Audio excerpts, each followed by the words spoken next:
open our Bible at tayo po ay tutunghay sa Deuteronomy chapter 11. Deuteronomy chapter 11 po tayo. At babasahin po natin from verse 16 to 19. Ang sabi po ng salita ng Diyos, or just one verse, verse 16. Sabi po rito sa Deuteronomy chapter 11, verse 16, "Take heed to yourselves, that your heart be not deceived, and ye turn aside, and serve other gods, and worship them." Take heed to yourselves, that your heart be not deceived, and ye turn aside, and serve other gods, and worship them.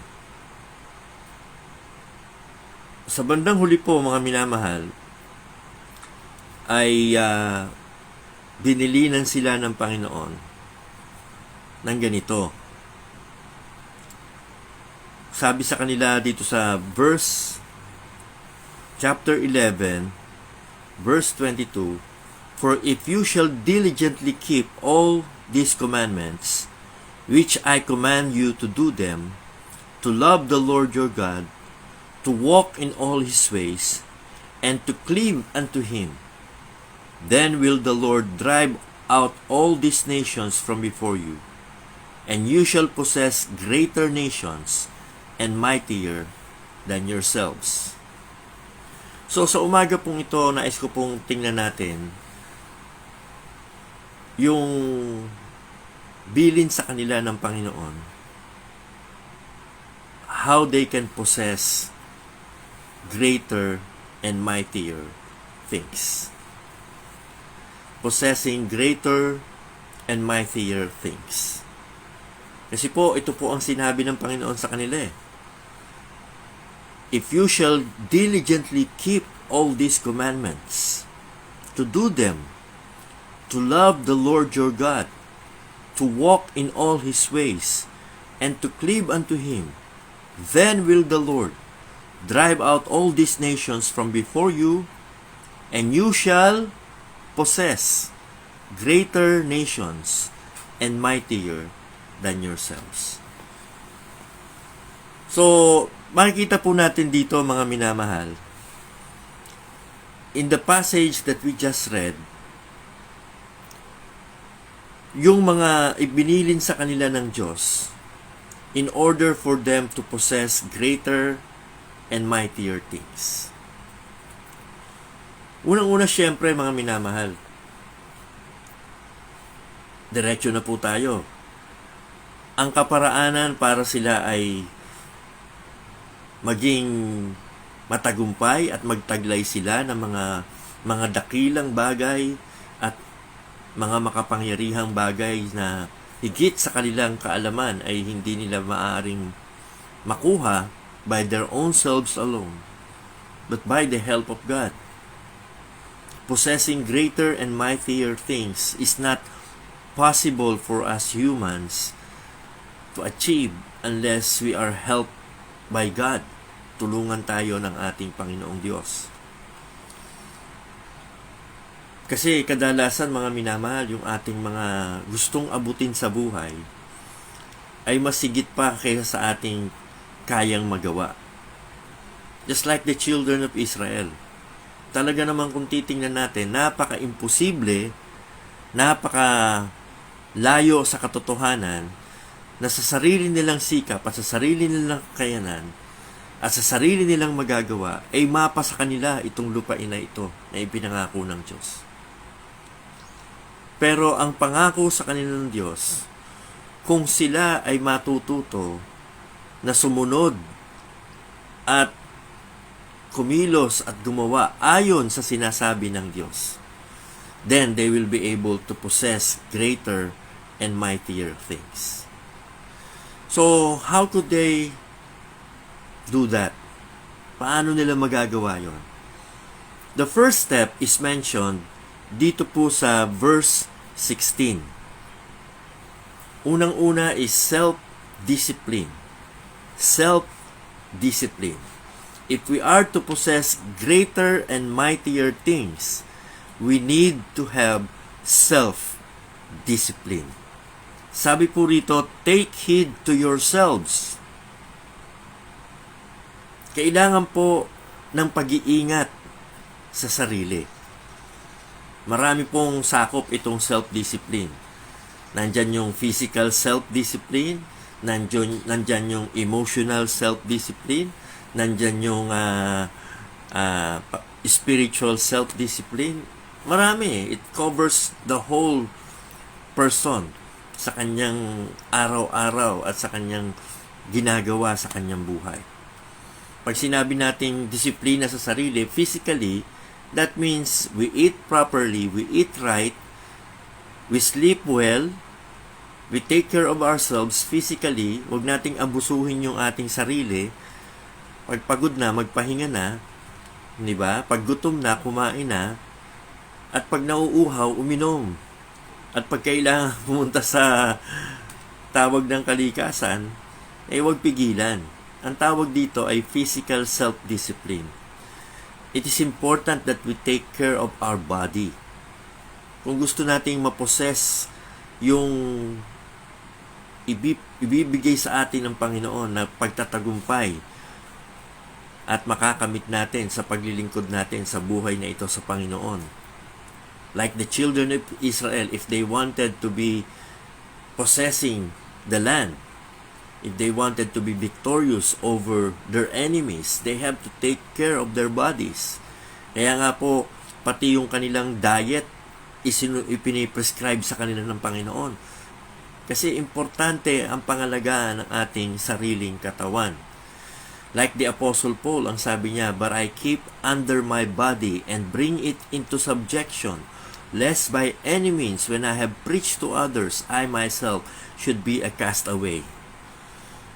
Kamukha po lalo na sa panahon na ito ng pandemic, hindi po pwede yung bali-bali ba, hindi po pwede yung bahala na kung magkakasakit ako, kung mamamatay ako. Hindi pwede yung ganong attitude.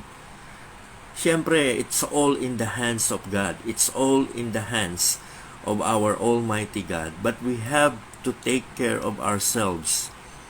Yun po ang kabilin-bilinan ng Panginoon sa kanila. Take heed to yourselves. Alright?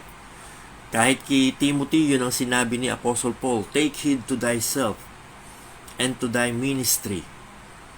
So, mga minamahal, bukod sa physical na pag-iingat sa sarili at disiplina sa sarili, nandun din siyempre yung tinatawag na spiritual na pagdisiplina sa ating sarili. Kasi ang sabi rito, take heed to yourselves that your heart be not deceived. O yung emotional po pala muna. Yung emotional. Your heart. Tandaan po ninyo mga minamahal ha. Kasi pagdating sa usaping puso, dito maraming nasisira eh. Kasi now overtake sila ng kanilang emotional imbalance. Oho, kahapon nga pinag-uusapan namin ito ng mga pastors at kadalasan ang mga tao pag masyadong naging emotionally imbalance na hindi na sila nagiging realistic. Oo. Kasi natatangay sila ng kanilang damdamin. Kailangan po kontrolin natin yung ating damdamin at hindi tayo ang kontrolin ng ating damdamin. At ang importante sa lahat, yung ating damdamin ay hindi magdadala sa atin para tayo ay mapalayo sa Diyos. Ano-ano ba yung mga damdamin na yun na pwede maglayo sa atin sa Panginoong Diyos? Unang-una po yung bitterness. Oho, pag laging punong-puno ka ng sama ng loob sa iyong kapwa-tao, susunod yan, punong-puno ka na rin ng sama ng loob sa Diyos. Pati Diyos, sinisisi mo na. So, take heed to yourselves that your heart, sabi po rito, be not deceived. Kilala niyo ba kung sino ang deceiver? Wala pong ibang deceiver kung hindi si Satan. At dito po, kailangan disiplina sa ating sarili. Hindi lamang po sa ating physical na pangatawan, hindi lang po sa ating emotional na damdamin, Alright? That we will not be carried away by our emotion. Alam ko, sabi nila, ang mga babae emotional, ang lalaki rational. Pero sa totoo lang, mga minamahal, parehas lang yan. Kailangan kahit babae ka, maging rational ka. Kailangan kahit lalaki ka, ay maging rational ka. Ibig sabihin, lagi sinasabi sa atin ito ng Bible. Gamitin natin yung ating kaunawaan, yung ating katalinuhan. Huwag puro damdamin ang pairalin. Oho. Huwag ho ninyong pakikinggan, no? Yung bugso ng inyong damdamin. Sa halip po ay yung leading ng Holy Spirit. For as many as are led by the Spirit of God, they are the children of God. Kaya take heed to yourselves, sabi po rito, that your heart be not deceived and you turn aside and serve other gods and worship them. So, unang-una mga minamahal, when it comes to spiritual discipline, kasi sa physical discipline, alam nyo na yan eh. Pero sa spiritual discipline, ano ba yung dalawang bagay na dapat nating pakakaingatan? Unang-una po, be careful not to compromise. Be careful not to compromise. The children of Israel were surrounded by Canaanites once they entered the promised land. And the Canaanites worshipped many different gods, and Israel was told to be careful not to worship them. Every shrine, altar, and idols that they will see in the land had to be eradicated from their living environment. Hindi sila dapat may impluwensya nitong mga pagan that they will worship their idols, which sadly to say, ganun na nangyari sa children of Israel. They compromised. Lalo na nung nakita nila yung mga anak na babae ng mga Canaanites ay magaganda at yung mga kabinataan ng Israelites ay naakit sa kanilang mga kagandahan. So, sa halip na akayin nila sa kanilang pananampalataya ito, sila yung natangay at sila yung sumamba sa mga Diyos-Diyosan. Kaya po, binibilinan tayo ng salita ng Diyos, di ba? Na i-practice po natin yung separation. Huwag ho tayong mag-compromise sa sanlibutan. Be careful not to compromise. Pangalawa po, be consistent not to change. Be consistent not to change. Nakakalungkot po yung mga Kristiyanong ang bilis-bilis magpalit ng conviction. Ang bilis-bilis magpalit ng kanilang karakter. No? Sabi po rito, that your heart be not deceived and you turn aside. Dapat po ang Kristiyano consistent sa kanyang pananalig sa Diyos, consistent sa kanyang conviction sa Diyos. Hindi yung pabago-bago. Sa ganitong pagkakataon, ganito ang standard mo. Sa susunod na pagkakataon, iba na ang standard mo. Depende sa iyong pangangailangan, depende sa iyong pinakikisamahan ang iyong nagiging standard sa buhay. Hindi dapat ganon. Kailangan consistent ka kahit sino ang kasama mo. Pag ang kasama mo mga Kristiyano, Kristiyano ka din. Pag ang kasama mo mga demonyo, demonyo ka din. Hindi dapat ganon. Hindi ka dapat parang hunyango na kung saan ka madikit, ganon ang kulay mo. Dapat kung Kristiyano ka, Kristiyano ka. Kung ikaw ay mananampalataya, mananampalataya ka. Do not change just because you want to compromise. Be careful not to compromise and be consistent not to change. Wala naman pong masama na ikaw ay nakikisama sa iyong mga kaibigan, pero dapat ang pakikisama mo sa iyong mga kaibigan na hindi mananampalataya ay mayroon kang intensyon na maakay sila sa Panginoon. At kung sila'y aakayin natin sa Panginoon, it is important that you will not change your conviction. Not an inch, not a bit. Oo. Huwag mong tatalikuran ang iyong conviction sa Panginoon. Sabi nga po, Iba raw yung preference sa conviction. Pero tingin ko, marami mga Kristiyano hindi nauunawaan yan. Kasi, pag ang pinagbasihan, yung ano lang yung gusto nyo, ano lang yung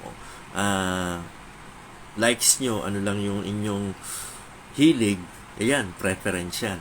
Pero pag sinabing conviction, ibig sabihin, these are the truths that you will stand for because you believe it's what the Bible says. It's what the Word of God says.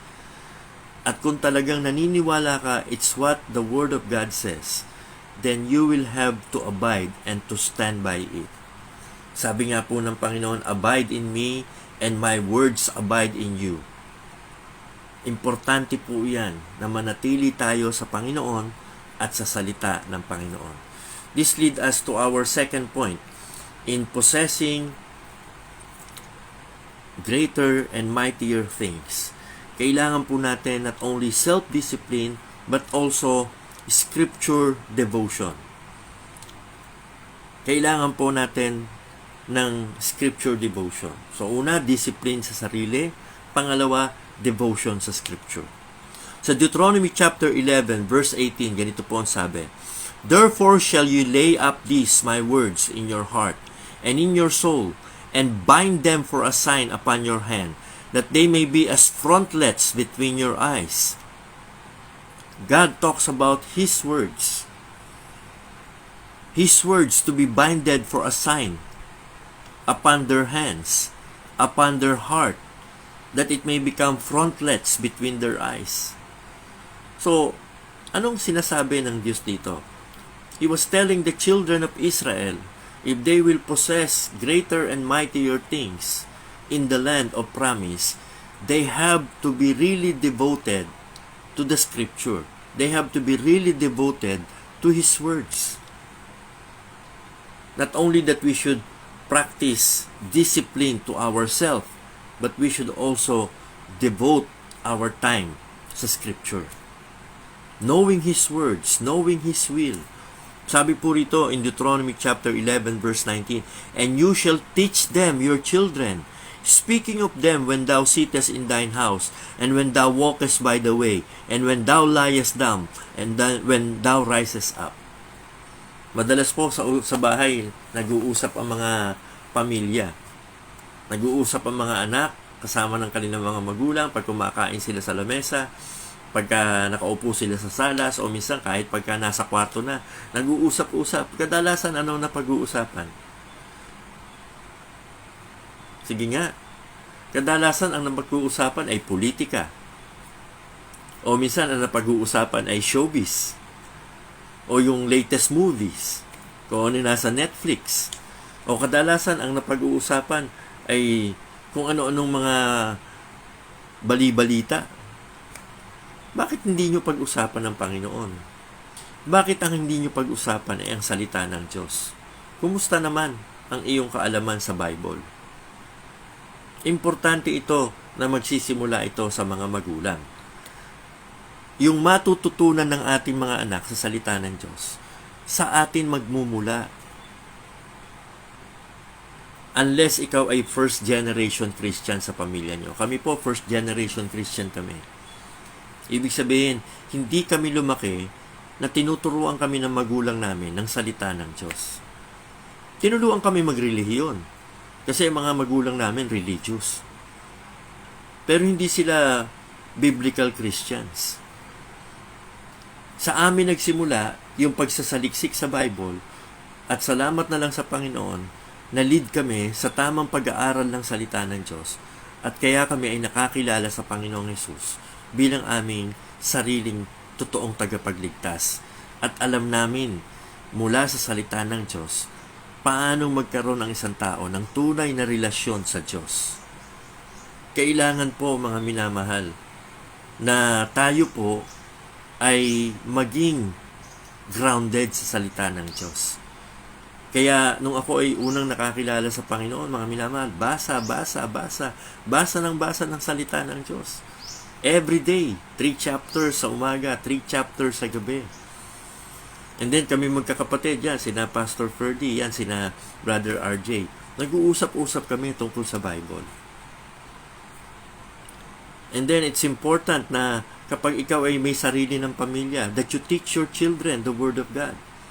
Sabi nga po, kaysa naglalagay ka ng kung ano-anong mga poster dyan sa bahay mo, ang ilagay mo ay mga salita ng Diyos. Para kahit saan ka tumingin, kahit saan ka bumaling, makikita mo yung Word of God nakasabit. Nababasa mo sa iyong mga pader, sa iyong mga dingding. Kasi importante po na tayo po ay ma-immerse, tayo po ay talagang yung ating mindset, mga minamahal, ma-mold at ma-shape ng Word of God. We need to be devoted to the Scripture. We need to be disciplined with ourselves. At para magawa po natin yan, we need to provide an environment of Scripture sa ating bahay. And also, we need to prepare the hearts of our family to search the Word of God. Importante po na tayo po ay nag-aaral ng salita ng Diyos. Hindi lang sa church, hindi lang sa pagpupunta tayo sa ating mga simbahan, kahit sa bahay. Kailangan sa atin mismo magsimula. At ganun din, maituro at maipasa natin sa ating mga anak. Bihira po sa mga magulang ang nagtuturo sa kanilang mga anak na magbasa ng Bible at mag-aral ng salita ng Diyos. Yan po ang pinakamagandang maipapamana nyo sa inyong mga anak. Yung ma-educate nyo sila sa salita ng Diyos. So, pangatlo, in possessing greater and mightier things, not only that they need to have discipline sa kanilang self, not only that they need to have devotion to the Scriptures, but also they need decision that is solid. Solid decision.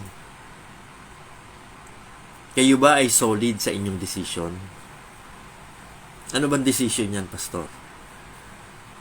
Yung decision. Marami tayong decision ginagawa sa buhay eh. Pero marami sa atin, kung mag-decide tayo, hindi tayo solid. At kapag hindi solid tayo sa ating decision, ano sabi sa atin ni Apostle James?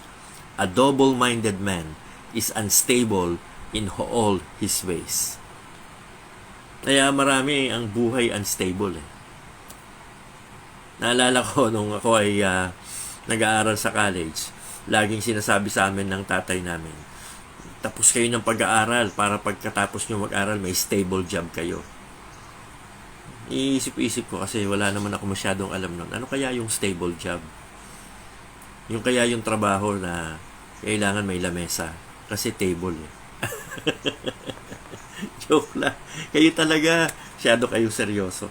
Pag sinabi pong stable, ibig sabihin, pirme. Pag sinabi pong stable, ibig sabihin, hindi pa bago-bago. Mahirap po syempre pag kayo nagtatrabaho. 3 buwan ka lang sa trabaho na, ayaw mo na dyan, tapos lipat ka na naman ng trabaho, tapos 3 buwan ka lang, lipat ka na naman. Kailangan pag magtatrabaho, pirme tayo sa trabaho natin, stable tayo sa trabaho natin, hindi pa bago-bago tayo. When it comes to our decision, we need to be solid in our decision. We need to be stable.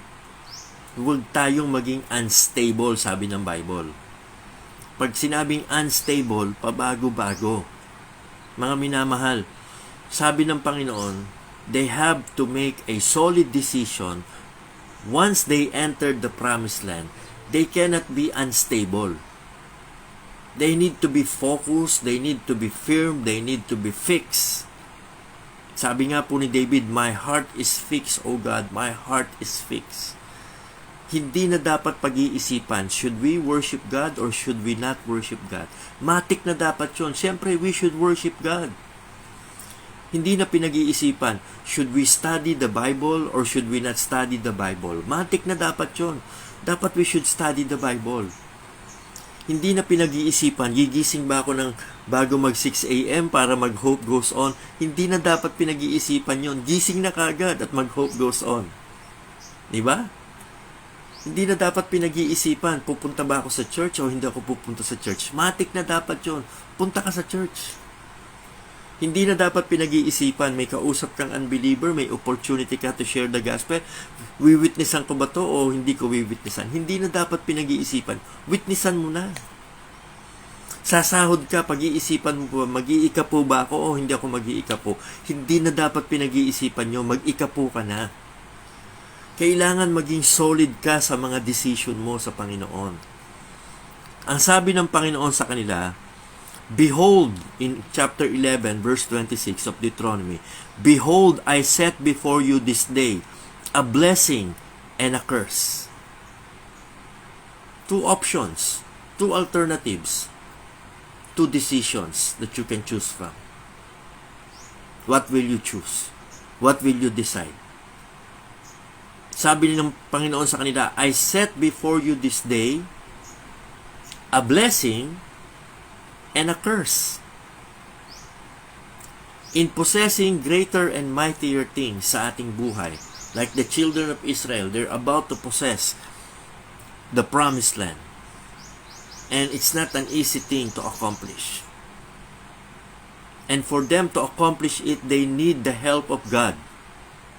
They cannot do it on their own. They cannot do it by their own power. They need the help of God.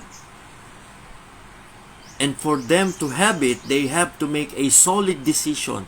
What will you choose? Blessing or curse? Blessing if you obey. Curse if you disobey. Apakalinaw po nun. Sabi sa kanila ng Panginoon, Behold, I set before you this day a blessing and a curse. A blessing if you obey the commandments of the Lord your God, which I command you this day.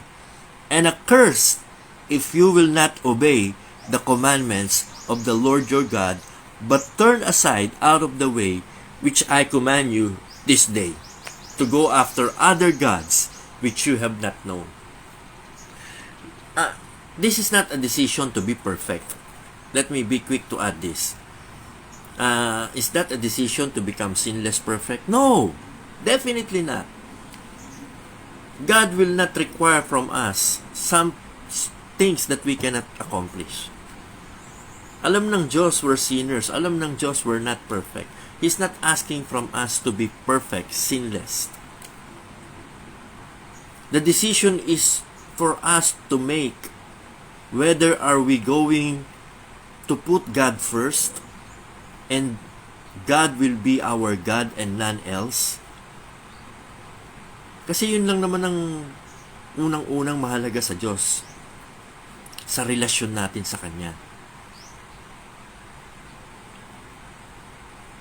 Yung kung siya ang ating Diyos, siya lang, wala nang iba.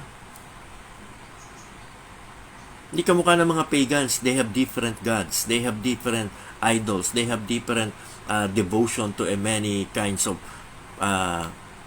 entity that they think would bring them favor. Diba? Sabi ko nga sa inyo, parang yung mga altar ng inchik sa Pilipinas eh. Ito, may Bible dito, may Santo Niño dito, tapos may palaka dito, tapos may insenso dito. Lahat na ng klaseng pwedeng sambahin nandun sa altar niya. Pag tinanong mo siya, Kabise, bakit ikaw dami lagay dyan sa iyo altar? Sabi niya, kasi hindi ko tiyak sino talaga dyan. Kaya kahit sino dyan, sigurado may tama ako. Huwag ganon. Dapat tiyak mo, alam mo kung sino ang tunay at buhay na Diyos. At yan ay walang iba kung hindi ang Diyos na ipinakikilala sa atin ng ating Panginoong Hesukristo. That they might know thee, sabi ni Jesus Christ, the only true God, and Jesus Christ, whom thou hast sent. Paano ko malalaman kung ang buhay ko ang direksyon, kung ang buhay ko ang destinasyon, kung ang buhay ko ay talagang ay sa Diyos lamang na totoo?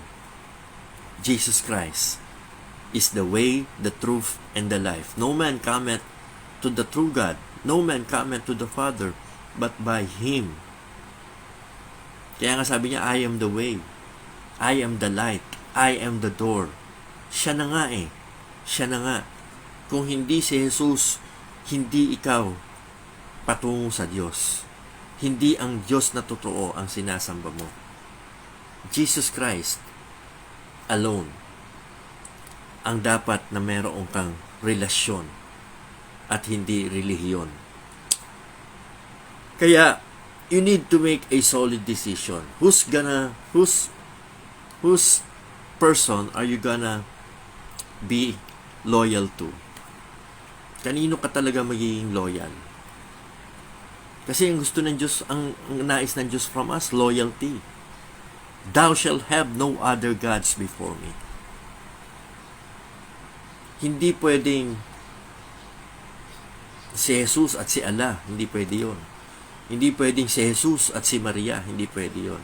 Hindi pwedeng si Jesus at si Hare Krishna, hindi pwede yun. Hindi pwedeng si Jesus at si Buddha, hindi pwede yun. Hindi pwedeng si Jesus at kung sino-sino pang ibang Diyos-Diyosan, hindi pwede. God and God alone. Either you have Jesus Christ and Him alone, or you will never have a right relationship with God. There must be a solid decision. What will you choose in your life? Sabi nga po ni Joshua, nung sila ay nag-uusap-usap ng children of Israel, sabi niya, choose you this day whom you will serve.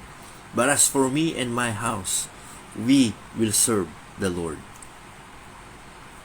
Ang sabi ni Elijah sa mga children of Israel nung panahon na si Elijah ay propeta sa Israel at ang mga Israelites ay tumatalikod sa Diyos at sumasamba kay Baal.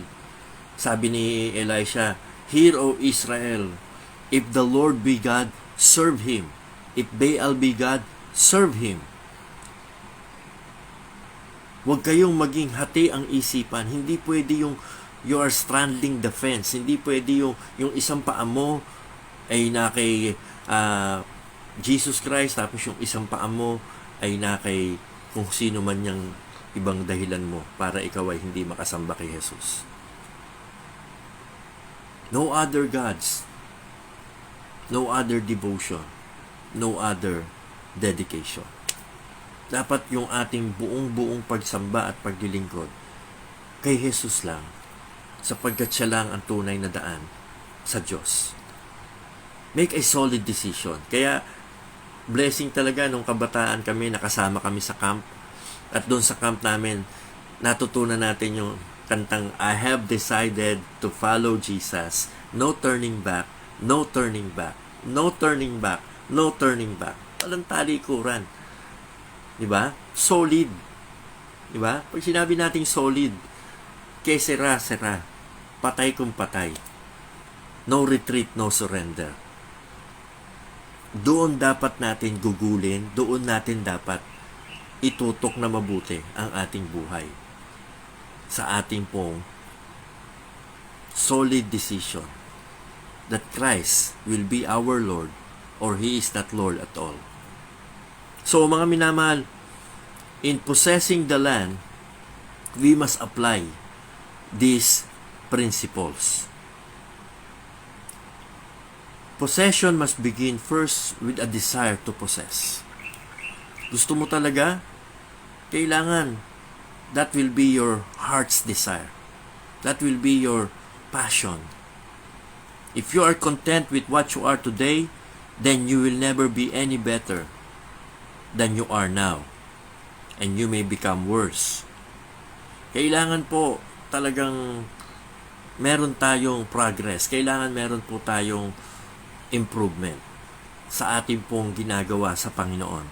Huwag tayong makontento na pwede na to. Okay na ako dito. Kailangan po patuloy tayong lumalago sa Panginoon. Sabi nga po, grow in grace and in the knowledge of our Lord and Savior, Jesus Christ. Then you must understand the principles involved in possessing greater and mightier things. By being like what we said, kailangan talagang determinado ka.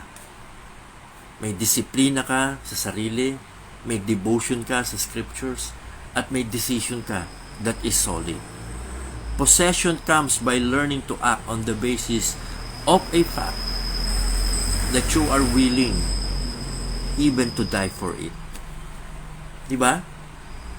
Pag talagang gusto mo, kahit ikamatay mo, Kaya nga sabi ni Apostle Paul, "None of these things move me, neither count I my life dear unto myself." Sabi ni Jesus Christ, "If any man will follow me, let him deny himself, take up his cross, and follow me." Kasi pag ang inuuna natin, yung self-preservation, hindi tayo makakasunod sa Panginoon. At kailangan tiwala tayo na pag sumunod tayo sa Panginoon, hindi tayo pababayaan ng Diyos.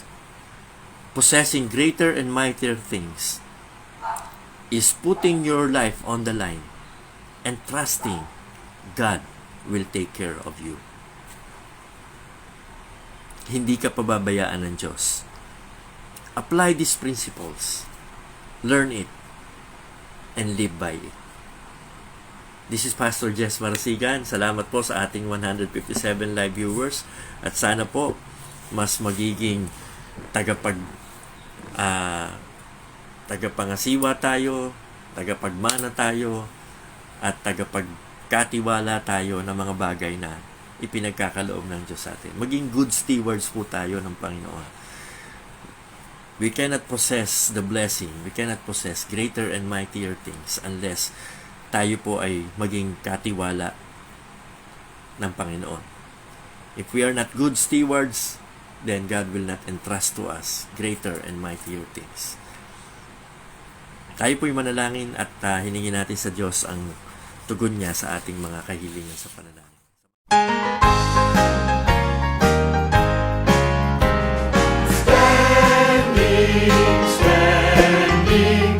Standing on the promises